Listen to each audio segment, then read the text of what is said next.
कांग्रेस की मुसीबत बने मल्लिकार्जुन खड़गे। राहुल के दावे मल्लिकार्जुन के आगे हुए फेल।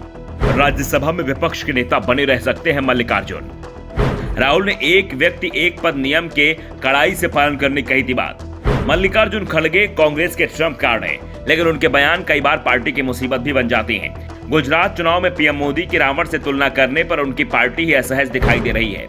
अहमद पटेल की बेटी मुमताज ने खड़गे को सलाह दी है कि वो सोच समझ कर बोले। उन्होंने कहा कि नेता अपनी बात कहते समय शब्द में सावधानी चुने, क्योंकि उनका गलत इस्तेमाल हो सकता है। इस तरह की टिप्पणियों से बचने में ही समझदारी है। गुजरात में तो कांग्रेस खड़गे के एक बयान से मुश्किल में फंसी हुई दिख रही है। दूसरी मुश्किल कांग्रेस के साथ खड़गे ने राज्यसभा में खड़ी कर दी है। कांग्रेस अध्यक्ष पद के चुनाव में कूदने से पहले मल्लिकार्जुन खड़गे ने राज्यसभा में कांग्रेस के नेता पद से इस्तीफा दे दिया था। उन्होंने अपना इस्तीफा सोनिया गांधी को सौंप दिया था, जो उस समय पार्टी की कार्यकारी अध्यक्ष थी। सोनिया ने खड़गे का इस्तीफा स्वीकार नहीं किया था। खड़गे ने भी राज्यसभा विपक्ष के नेता की कुर्सी नहीं छोड़ी थी। वैसे भी लोकसभा में कांग्रेस के पास जो मुख्य विपक्षी दल के नेता की कुर्सी नहीं है, क्योंकि इसके लिए जो जरूरी संख्या है वो कांग्रेस के पास नहीं है।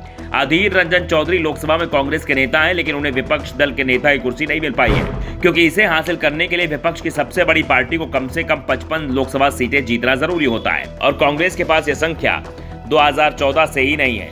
कांग्रेस ने पार्टी का दलित अध्यक्ष बना दिया, साथ ही एक व्यक्ति को एक पद की पॉलिसी भी लागू कर दी, लेकिन समस्या खड़गे को लेकर खड़ी हो गई है। ऐसे में पार्टी अब खड़गे के बयान को अपमान मानकर उन्हें राज्यसभा में पार्टी का नेता बनाए रखने का फैसला कर सकती है। वैसे ये फैसला भी मल्लिकार्जुन को ही लेना है, क्योंकि वो ही कांग्रेस के अध्यक्ष हैं। लेकिन मल्लिकार्जुन ने साफ कर दिया है कि वो कोई भी फैसला सोनिया, राहुल और प्रियंका की सलाह के बाद ही करेंगे। संसद का शीतकालीन सत्र 7 दिसंबर से शुरू हो रहा है। ऐसे में कांग्रेस को जल्द ही इस मामले में फैसला करना होगा। अगर कोई फैसला नहीं हो पाता है तो फिर मल्लिकार्जुन खड़गे ही राज्यसभा में विपक्ष के नेता की भूमिका निभाते रहेंगे। दरअसल कांग्रेस अध्यक्ष पर चुनाव में एक व्यक्ति एक पद पॉलिसी का जिक्र हुआ था।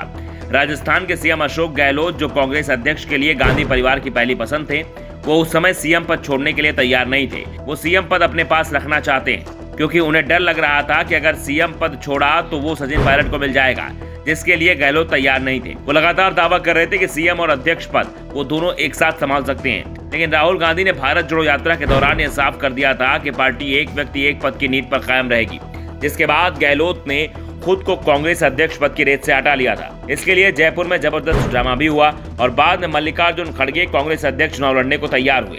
19 अक्टूबर 2022 को कांग्रेस अध्यक्ष पद का चुनाव के नतीजे आए थे। इसमें मल्लिकार्जुन खड़गे ने शशि थरूर को 6825 वोट से हराया। खड़गे को 7897 वोट मिले, वहीं थरूर को 1072 वोट ही मिल सके।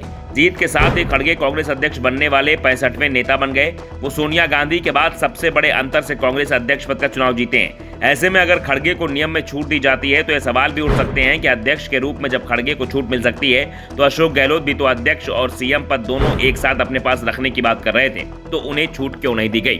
Bureau report, the Navdarpan news.